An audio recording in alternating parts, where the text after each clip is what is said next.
Let me start with what has happened. Permíteme empezar por lo que ocurrió antes de que estallara la guerra entre Irán e Israel.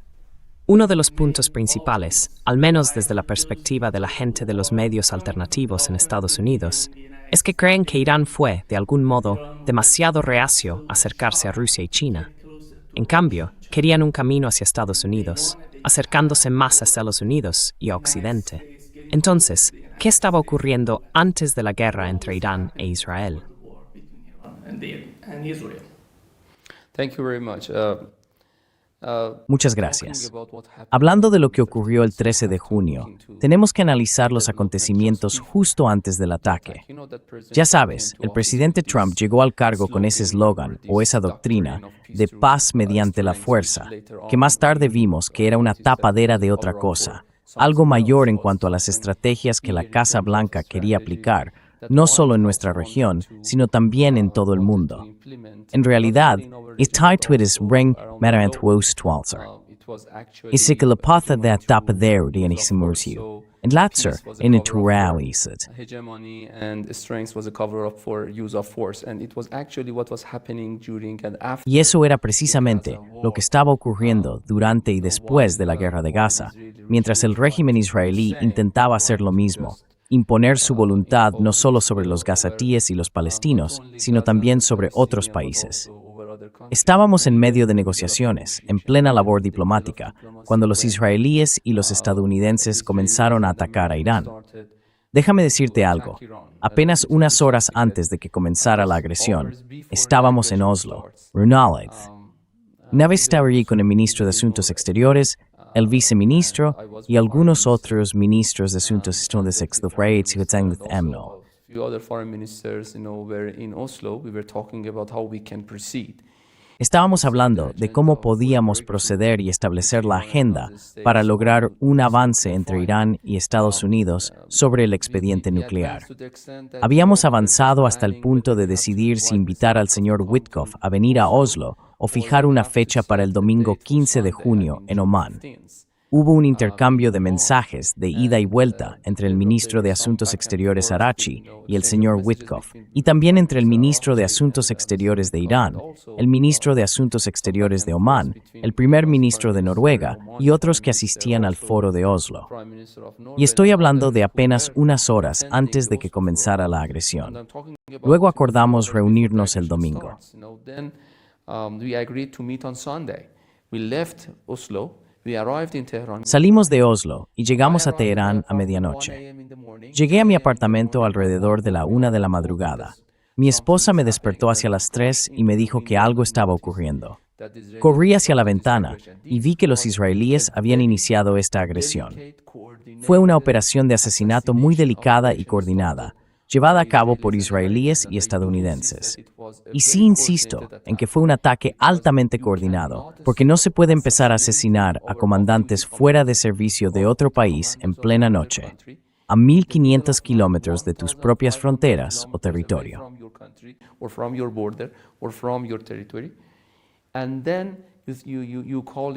Y luego lo llaman, ya sabes, una operación inesperada. Se necesita al menos varios meses de planificación previa. Y ahora tenemos todas las pruebas de que la CIA y el Mossad estaban colaborando en la recopilación de datos, en la planificación y también en la operación para asesinar a nuestros comandantes fuera de servicio. Tienes que saber que atacaron a nuestros comandantes en plena noche, con sus familias y sus vecinos alrededor. Así que la agresión comenzó con esta operación de asesinato y continuó durante los días siguientes con esa ilusión y ese engaño que tanto la Casa Blanca como Tel Aviv tenían, que Irán estaba al borde del colapso.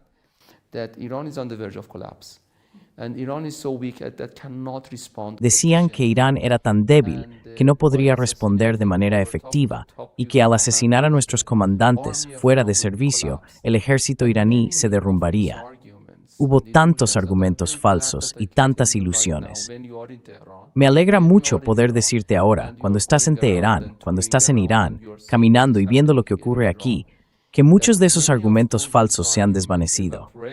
Porque esta guerra de 12 días, estos 12 días de agresión, fue una especie de laboratorio, una prueba de muchas de las afirmaciones planteadas por los estadounidenses e israelíes. Y ahora es evidente que la mayoría de ellas no eran más que ilusiones y argumentos falsos. But what were the, how was the nature of Pero ¿cuál fue la naturaleza de las últimas negociaciones con la Casa Blanca?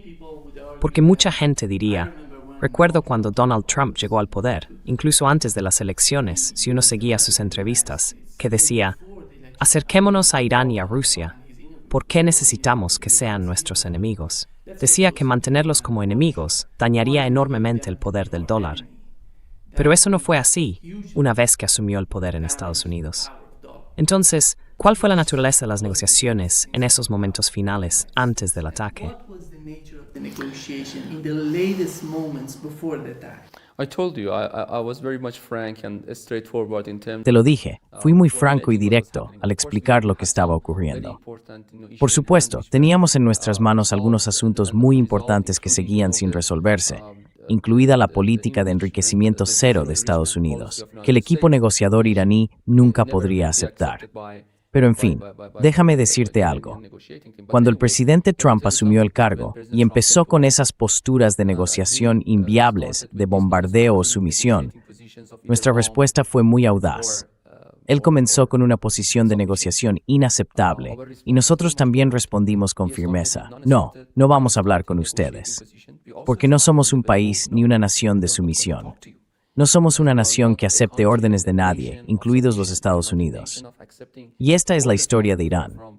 Irán es la civilización viva más antigua y continua de la Tierra. Iran is the oldest continuous living civilization on earth. Let me repeat it for you and also for Permíteme your repetirlo audience, para that ti y Iran también is the para tu oldest audiencia. Irán es la civilización más antigua, una civilización viva y continua en la Tierra. Y esta civilización no puede ser sometida a este tipo de acoso.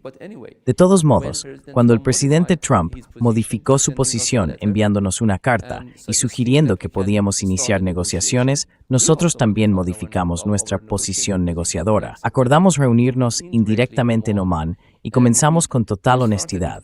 Estábamos muy bien preparados para este tipo de negociación, para resolver uno de los asuntos más complicados, la cuestión nuclear. Para nosotros fue bastante sencillo. No queríamos una bomba, nunca quisimos una bomba. Así que para nosotros fue un caso fácil de negociar sobre 0 bombas. Para la otra parte, sin embargo, no fue fácil. Más adelante nos dimos cuenta de que no fueron sinceros al ofrecer suficientes garantías objetivas de que realmente están comprometidos con el levantamiento de las sanciones.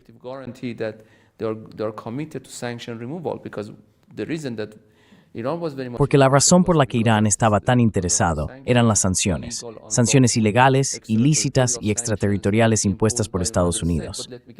Pero permíteme volver a tu pregunta. Para nosotros, negociar significa dar y recibir.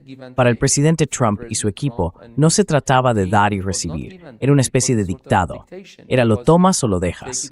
Eso no puede funcionar en una negociación. Se necesita compromiso, se necesita dar y recibir. Y ese fue el problema. No era una negociación real. Y como no había una negociación real en marcha, y todavía no la hay, ni siquiera una perspectiva de que la haya, estamos en un punto muerto.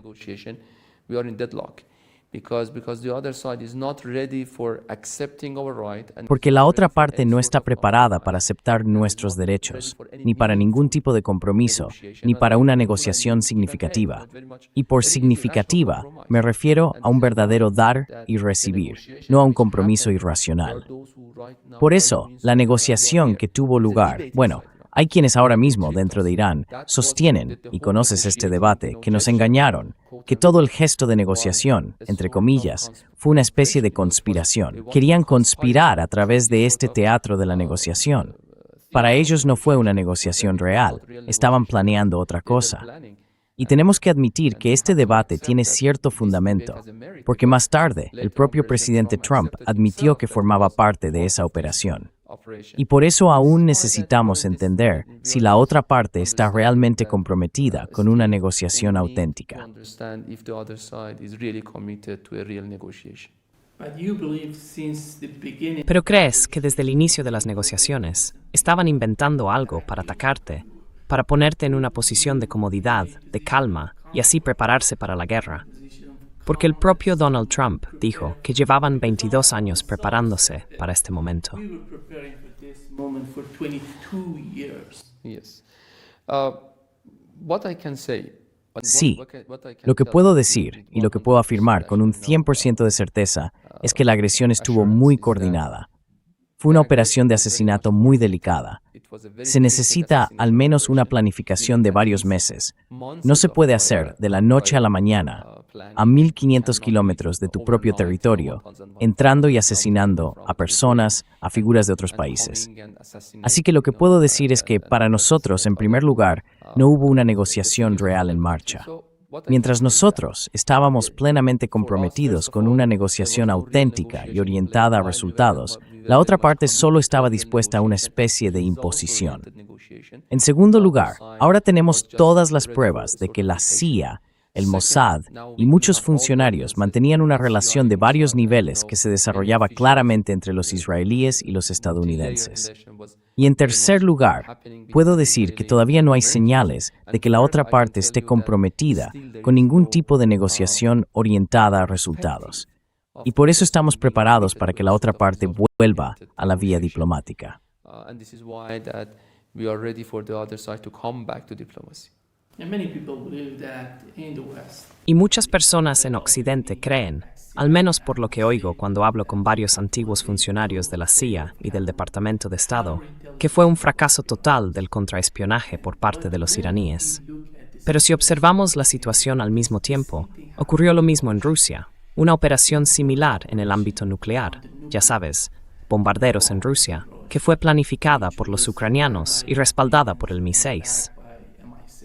Así que pienso, ¿cómo ves la conexión entre ambas? Se pueden apreciar muchas similitudes. ¿Tienes alguna idea de lo que está ocurriendo? Do you have any sort of understanding what is happening?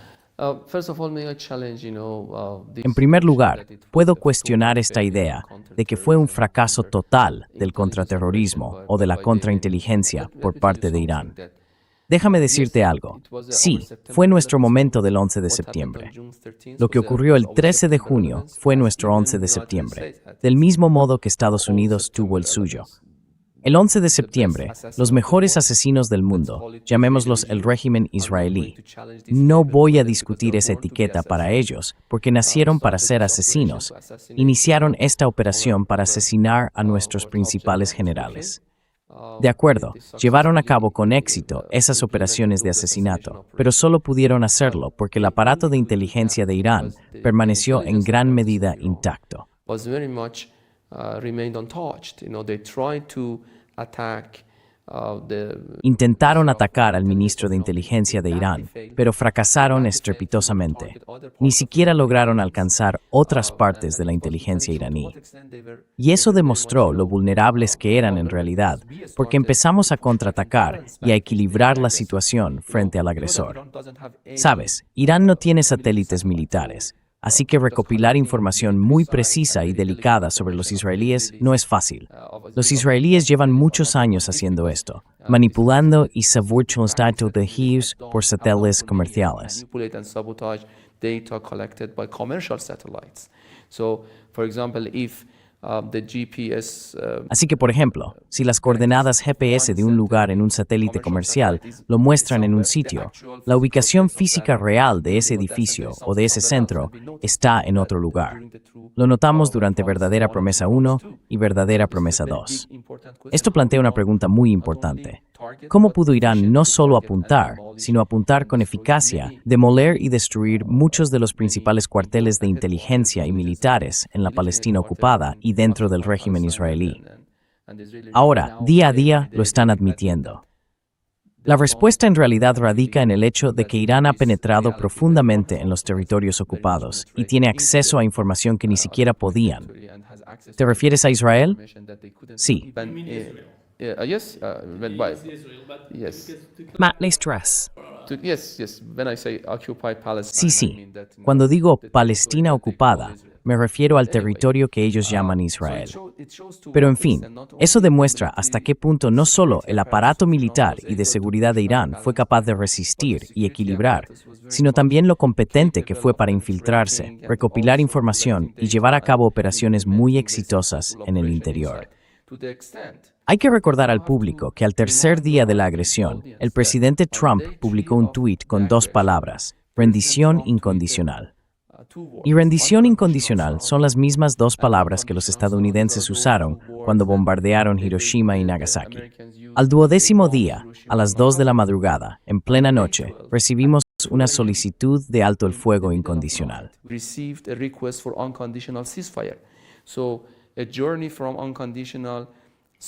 Así que el camino, desde la rendición incondicional hasta el alto el fuego incondicional, es el recorrido de una nación muy orgullosa, Irán, que se defiende con éxito, no solo protegiendo el país, sino también contraatacando y causando mucho dolor y carga a los agresores.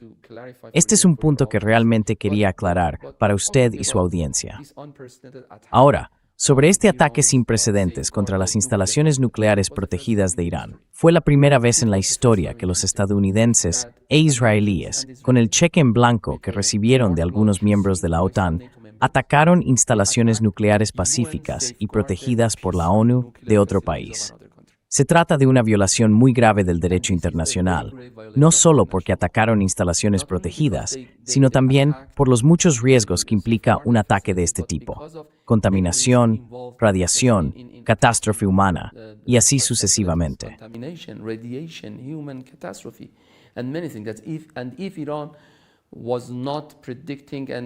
Y si Irán no hubiera previsto y aplicado con éxito muchas operaciones avanzadas de protección, habríamos acabado con algún tipo de catástrofe en esas instalaciones. La historia nunca, jamás perdonaría lo que ocurrió el 13 de junio, cuando los israelíes y los estadounidenses atacaron instalaciones nucleares pacíficas y bajo salvaguardias de la ONU. Y esta es una realidad muy amarga, que la OIEA, como único organismo técnico encargado de proteger tales instalaciones, ni siquiera llegó a condenarlo. Lo sabes, los estadounidenses e israelíes no atacaron ni un solo programa ni un solo emplazamiento que hubieran declarado como clandestino u oculto. Donde quiera que atacaron, salieron con orgullo a decir que estaba bajo salvaguardias, pero que lo atacaron. Y esto no tiene precedentes en el derecho internacional ni en la historia de las relaciones internacionales. Y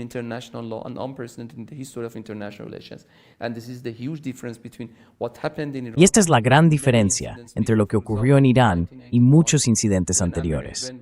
Por ejemplo, en 1981, cuando los israelíes atacaron un edificio vacío en Irak, 1981, ese edificio se suponía que iba a utilizarse más tarde como una instalación nuclear, pero en el momento del ataque estaba vacío. Y es muy interesante que el Consejo de Seguridad de las Naciones Unidas condenara por unanimidad el ataque israelí contra ese edificio vacío. Esta vez, atacaron muchas instalaciones pacíficas bajo salvaguardias, y el OIEA ni siquiera fue capaz de condenarlo verbalmente. Y esto es algo que el derecho internacional nunca olvidará, y los iraníes nunca olvidarán.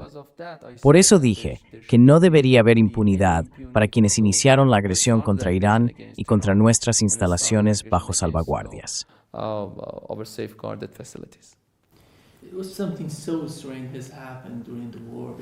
Fue algo muy extraño lo que ocurrió durante la guerra entre Irán e Israel, la posición de los europeos. Cuando ves al canciller de Alemania, Merz, diciendo «esto es sucio, están haciendo nuestro trabajo sucio», te preguntas, ¿qué está pasando entre Irán y Europa? Me refiero a los países europeos, no a la Unión Europea. Porque al fin y al cabo, cuando ves incluso a la líder del Partido Conservador en el Reino Unido, no recuerdo exactamente, quizá Beta, no lo sé, es afrobritánica si la conoces. Ella dijo que lo que está ocurriendo en Gaza, por ejemplo, y contra Irán, es que están haciendo nuestro trabajo. ¿Qué está pasando? Porque cuando observo la política exterior de Irán hacia los europeos, no veo ninguna amenaza que venga de Irán hacia ellos. Entonces, ¿por qué se sienten así? ¿Cuál es tu interpretación de lo que pasa por sus mentes?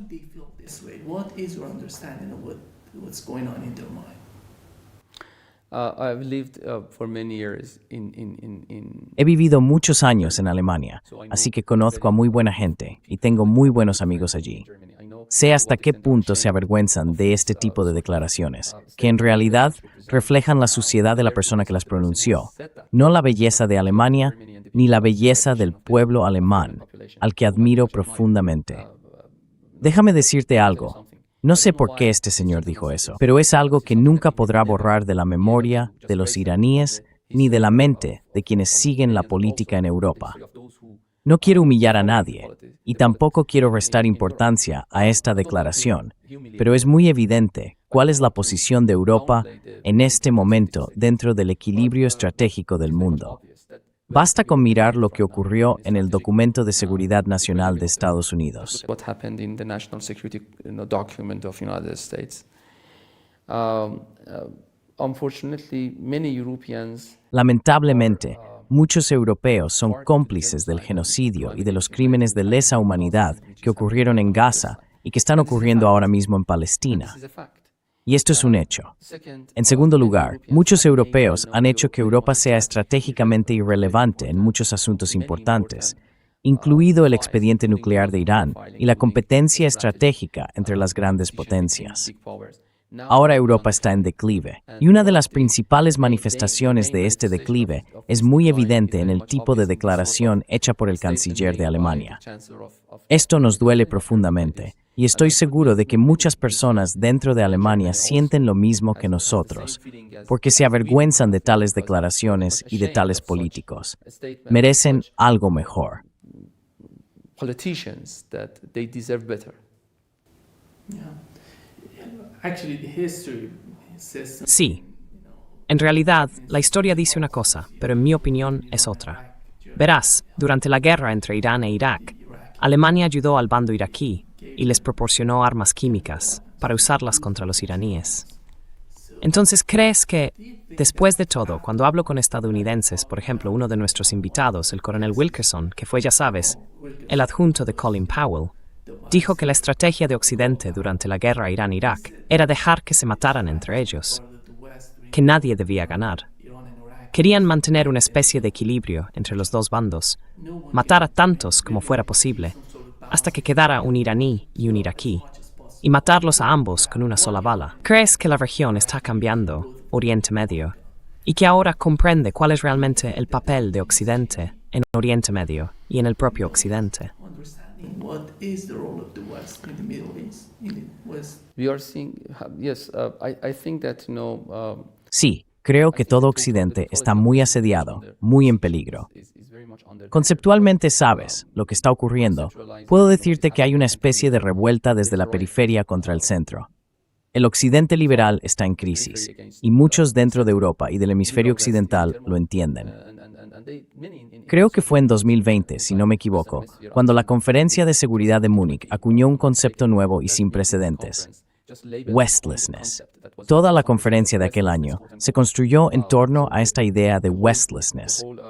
Así que, incluso el propio Occidente era muy consciente de que estamos entrando en un nuevo orden mundial que ya no es centrado en Occidente. into a new world order that is not very much West-centric. And we have global south, and we do have alternative voices. Y tenemos el sur global.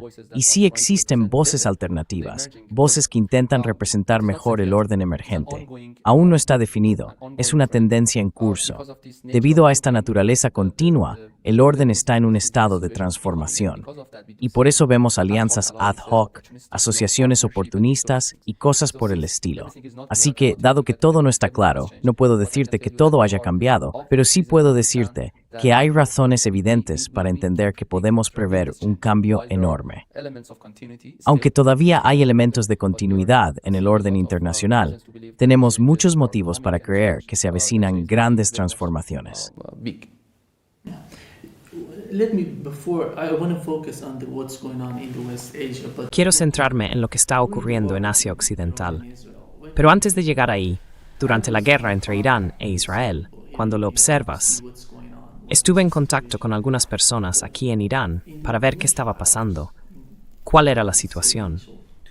Pero en las primeras horas, diría que los 2 primeros días, Irán estaba siendo golpeado por una enorme red terrorista que atacaba diversas partes del país. Y luego Irán respondió. Se podían ver los contraataques. ¿Cuándo fue ese momento decisivo en el que sentiste que las cosas empezaban a mejorar con el paso del tiempo? You're getting better as time goes by. You know that, first of all, Iran is a very vast. Sabes, ante todo, Irán es un país muy extenso, con unos 1.600.000 kilómetros cuadrados de territorio. Es 85 veces más grande que Israel. Así que, aunque atacamos en todo Israel, en 22 provincias de Irán no se oyó ni una sola bala. No fue una agresión a nivel nacional. Eso demuestra hasta qué punto Irán es un país grande, capaz de absorber incluso incidentes mucho mayores. Pero entiendo tu punto. Fue un ataque sorpresa. Cruzaron muchas líneas rojas y por eso nos tomaron desprevenidos. Aún así, Irán demostró que un ejército no puede ser eliminado simplemente asesinando a comandantes fuera de servicio. Por cada comandante que fue asesinado, había otros, altos mandos voluntarios, dispuestos a asumir el mando. Así que era un ejército completo.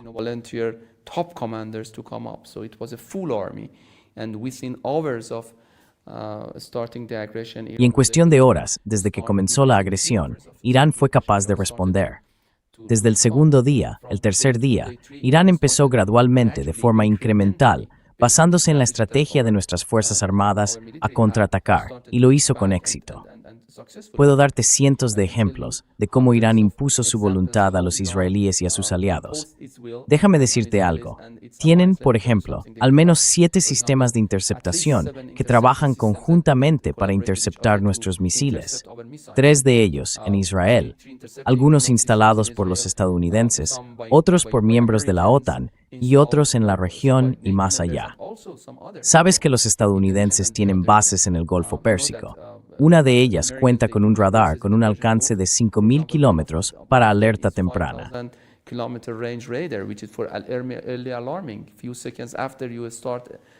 Unos segundos después de lanzar un misil, pueden detectarlo.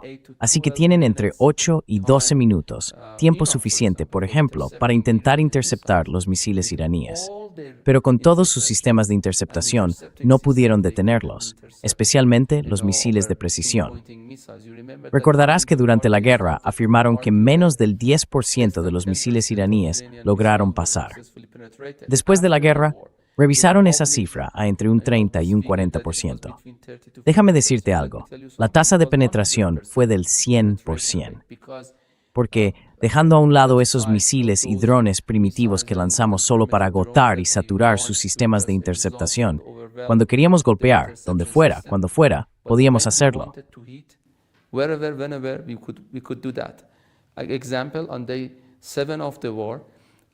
Por ejemplo, en el 7º día de la guerra, hubo una calma relativa por parte de Irán. Ningún lanzamiento de misiles. Fue algo planificado. Tras varias horas de calma, Irán lanzó un solo misil y les dio todas las oportunidades para interceptarlo. Unos 8 a 12 minutos, con los sistemas de detección temprana que tienen en el Golfo Pérsico, los sistemas de interceptación coordinados en algunos países árabes y las 3 capas de interceptación en Israel. Aún así, no pudieron hacerlo. Ese misil no solo alcanzó el objetivo, sino que además provocó una explosión tan fuerte que la onda expansiva se detectó en muchos países vecinos. Era un mensaje. A partir de ahora, cuando y donde queramos, podemos atacar. Y ese fue un mensaje muy poderoso.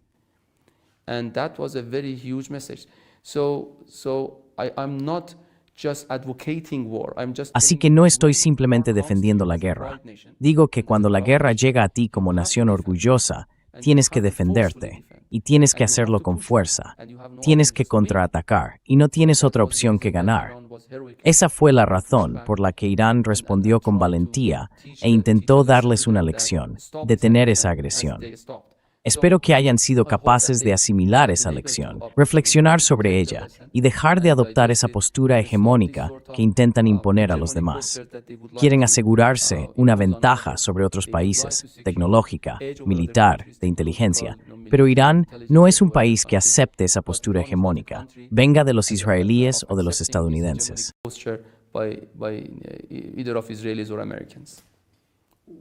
¿Fue eso una operación de cambio de régimen? Even if it was a total failure. Aunque lo fuera, fue un fracaso total para ellos.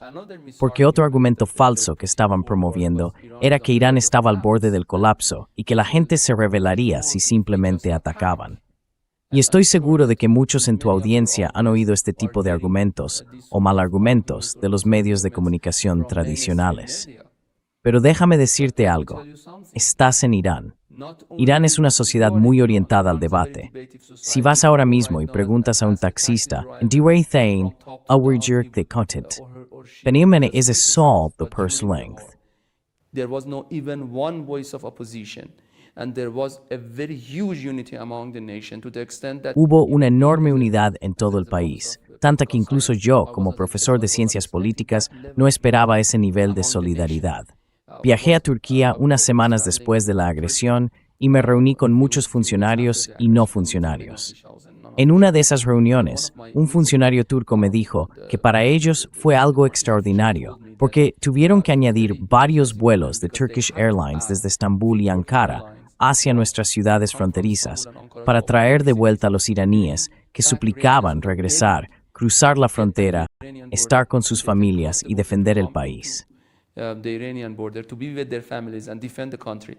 And I'm talking about the days that on the other side. Y hablo de los días en que al otro lado del pasillo, muchos israelíes compraban billetes por valor de $20,000 solo para huir de Israel en pequeños barcos hacia Chipre y otros lugares. And this is the equilibrium also. Y este es el equilibrio que también hay que tener en cuenta. Así que, incluso si fue un intento de derrumbar la estructura política de Irán, fue un fracaso estratégico total para ellos, en la medida en que comprendieron que Irán no es un país de sumisión, que la nación iraní no acepta ninguna imposición de valor, y que los iraníes no son un pueblo que permita que los extranjeros les dicten lo que deben hacer. Accepting foreigners to dictate. Just to wrap up this session, Para concluir esta sesión, ¿qué tan preparada está Irán para responder a cualquier nuevo ataque, ya sea de Israel en solitario o de Israel junto con Estados Unidos y posiblemente países europeos? We are doing our best to change the strategic calculus. Estamos haciendo todo lo posible para cambiar el cálculo estratégico en Washington y Tel Aviv, para dejar claro que un nuevo aventurerismo no está en su interés. Tras el fin de la guerra, comenzó una nueva batalla, la batalla de la reparación y la recuperación. Los israelíes intentan ganar esta batalla de reparación y recuperación para prepararse para otra agresión, no solo contra Irán, sino también contra otros países de la región. Están recibiendo miles de envíos procedentes de Estados Unidos y de miembros de la OTAN para equiparse con suficiente material militar y de inteligencia con el fin de iniciar otra agresión. Pero también hay otra batalla en marcha aquí, la batalla de la reparación y la recuperación.